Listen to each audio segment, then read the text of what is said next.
संस्कृत की कक्षा में आप सभी का स्वागत है। आपको पुरुष और वचन समझ में आ गए होंगे। चलिए आगे की अनुवाद करने के लिए हम आगे बढ़ते हैं और आज हम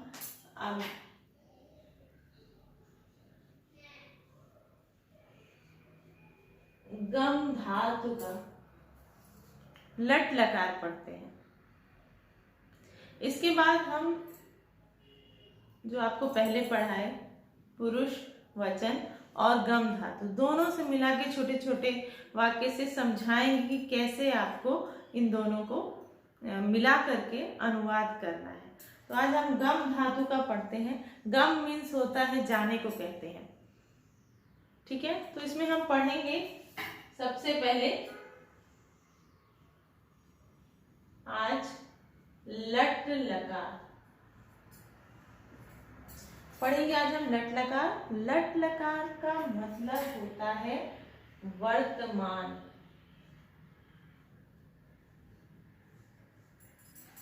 यानी प्रेजेंट। प्रेजेंट में जो चल रहा है उसके लिए हम पढ़ेंगे। वर्तमान के लिए लट लकार को एक धातु आपको याद करनी है, उससे कई धातुएं एक साथ जैसे चलती हैं। गम की तरह पट भी चलती है, भू भी चलती है। इस तरह सारी धातुएं याद करने की जरूरत नहीं है। इसके लिए हम आगे आपको बताएंगे। अभी हम यहाँ पे पढ़ते हैं गम धातु का लट लकार। लट लकार का मतलब होता है वर्तमान काल। इसमें भी सेम हम पहले वैसे लिख लेते हैं। यहाँ पर हमने लिखा था एक वचन, द्विवचन और बहुवचन।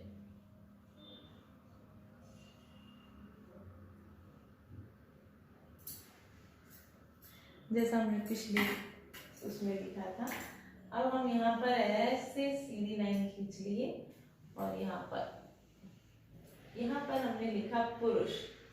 ये हो गया प्रथम पुरुष, इधर हो गया मध्यम पुरुष,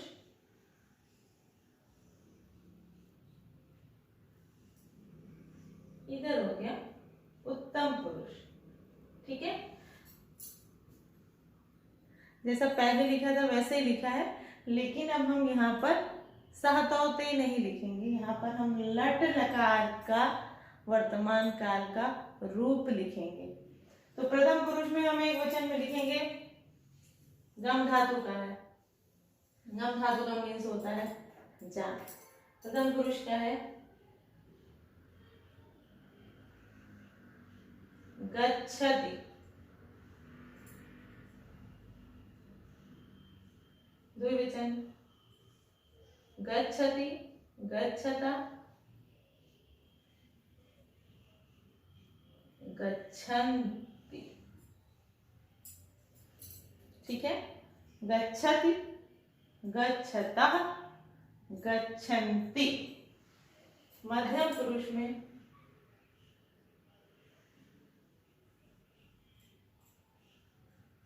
गच्छसि, गच्छथः, था आ जाएगा और यहाँ पर आएगा गच्छथ। इसमें विसर्ग नहीं लगेगा, ठीक है। चलिए हो गया गच्छसि, गच्छतः, गच्छत।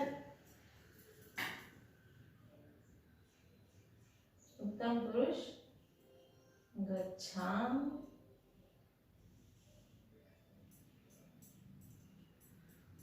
गच्छावः,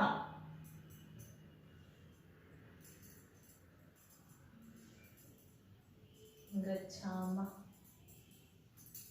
ठीक है। फिर से पढ़े। गम धातु जिसे गच्छ से लिखेंगे। एक वचन प्रथम पुरुष गच्छति, गच्छता, गच्छन्ति। मध्यम पुरुष गच्छसि, गच्छथः, गच्छत। उत्तम पुरुष गच्छामि, गच्छावः, गच्छामः। इसको आप इसी तरह आपको याद करना होगा। तो आशा है आपको इतना समझ में आ गया होगा। तो चलिए इसी क्रम में आगे बढ़ते हैं। थोड़ा सा आपको आज हम अनुवाद के बारे में थोड़ा सा बता देते हैं। आगे इसका हम दोबारा से एक क्लास और ले लेंगे। तो देखिए इसमें हम क्या करते हैं, थोड़ा मैं इसको मिटा देती हूँ।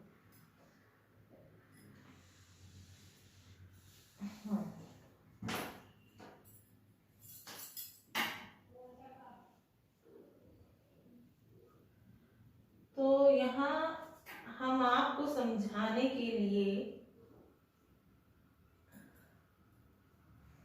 ब्रैकेट में लिख दे रहे हैं प्रथम पुरुष एक वचन के गच्छति के ऊपर सा, यहाँ लिख दे रहे हैं तो। अब अभी हम पुल्लिंग में ही लिख दे रहे हैं, सिर्फ आपको समझाने के लिए सा तो ते। और मध्यम पुरुष में लिख देते हैं गच्छसि के ऊपर छोटा सा त्वम, और यहाँ लिख देते हैं युवाम, और यहाँ पे छोटा सा लिख देते हैं यूयम। ठीक है, ये अलग अलग है, आपको समझाने के लिए बस हम ऐसे कर रहे हैं। और उत्तम पुरुष में यहाँ पे लिख देते हैं अहम, यहाँ पे आवाम,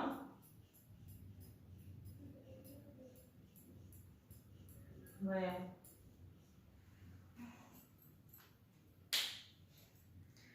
समझ में आ रहा है? लिखना नहीं है आपको ऐसे, बस समझाने के लिए हमने किया ऐसा। अब यहाँ पे वस्तः गच्छति। अब आपको अगर हमने एक सेंटेंस दिया, वह जाता है, जाता है समझ में आया, पुल्लिंग है। ठीक है, जाता है से समझ में क्या आ रहा है, पुल्लिंग है। वह से समझ में आ रहा है कि ये प्रथम या अन्य पुरुष है, और ये जाता है यानी कि अभी प्रेजेंट में हो रहा है। प्रेजेंट मीन्स लट लकार लगेगा, बहुत सिंपल है। वह जाता है प्रेजेंट टेंस में है यानी वर्तमान काल में है, तो लगेगा लट लकार। क्योंकि पुल्लिंग में है, जाता है लिखा है, तो यहाँ पर हम पुल्लिंग का लिख देंगे प्रथम पुरुष। प्रथम पुरुष एक वचन, क्योंकि एक है ना, वह दोनों जाते हैं नहीं है, वह जाता है। तो प्रथम पुरुष एक वचन का क्या है यहाँ पे, स।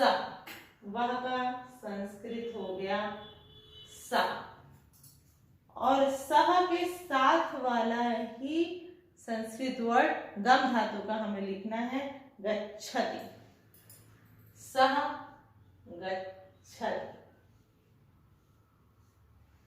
वह जाता है। ठीक है, अब हमने अगर दूसरा ये लिखना है तो वो क्या हो जाएगा,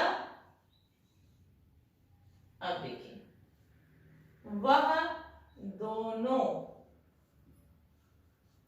जाते हैं। वह दोनों जाते हैं, इससे कौन सा आपको पुरुष समझ में आ रहा है, पुल्लिंग। वह दोनों जाती हैं होता तो ये स्त्रीलिंग हो जाता, लेकिन वह दोनों जाते हैं, अन्य पुरुष के हैं, प्रथम पुरुष के हैं, और वह दोनों के लिए लगेगा तौ, द्विवचन का तौ। और तौ में ही तौ के साथ क्या लिखा है, गच्छतः। यहाँ पर हो जाएगा, वह दोनों का हो जाएगा तौ, और जाने का हो जाएगा गच्छतः। ठीक है, अब तीसरा हम लिखते हैं वे सब जाते हैं, तो वे सब का हो गया ते, और जाते हैं का हो गया गच्छन्ति। ठीक है, अब हम इसको मध्यम पुरुष में करते हैं। मध्यम पुरुष के कुछ उदाहरण देख लेते हैं, जैसे कि तुम जाते हो। जाते हो का इसलिए पढ़ा रहे क्योंकि गम धातु पढ़ाए थे। तुम जाते हो, तुम कौन सी कौन सा पुरुष है? मध्यम पुरुष का, मध्यम पुरुष का एक वचन लगाया है, मध्यम पुरुष का एक वचन हुआ तुम, तो हम जाते हो को भी संस्कृत में एक वचन ही लगाएंगे मध्यम पुरुष का, जो कि है गच्छसि। तो त्वम के साथ हो जाएगा गच्छसि। ठीक है, इसीलिए मैंने आपको कहा कि आप पहले तय करके सारे सर्वनाम का रूप याद कर लीजिए, यही 3 रूप याद करने हैं, और फिर इसके बाद ये गम धातु का मैंने आज लट लकार पढ़ाया है, तो इसको भी जब आप ऐसे याद कर लेंगे तो ये बहुत ही सरल हो जाएगा। तुम जाते होगा, तुम गच्छसि हो गया। दूसरा है तुम दोनों जाते हो, तुम दोनों जाते हो क्या होगा? सबसे पहले तुम दोनों का आप संस्कृत ढूंढिए, मध्यम पुरुष द्विवचन, दो है द्विवचन युवाम, तुम दोनों का लिख दीजिए पहले युवाम,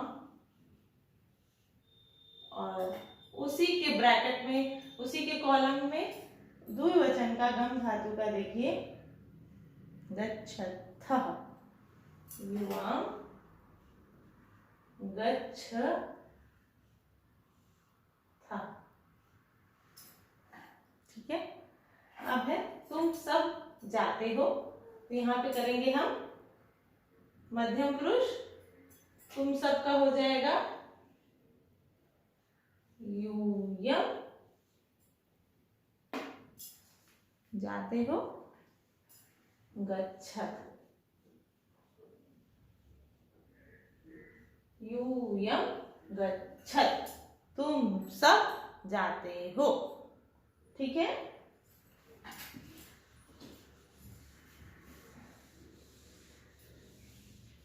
लास्ट आया उत्तम पुरुष, मैं जाता हूँ, मैं जाता हूँ, मैं का क्या है? उत्तम पुरुष प्रथम वचन, अहम, अहम, मैं का हुआ अहम, जाता हूं, अहम के साथ क्या लिखा है? गच्छामि, अहम गच्छामि।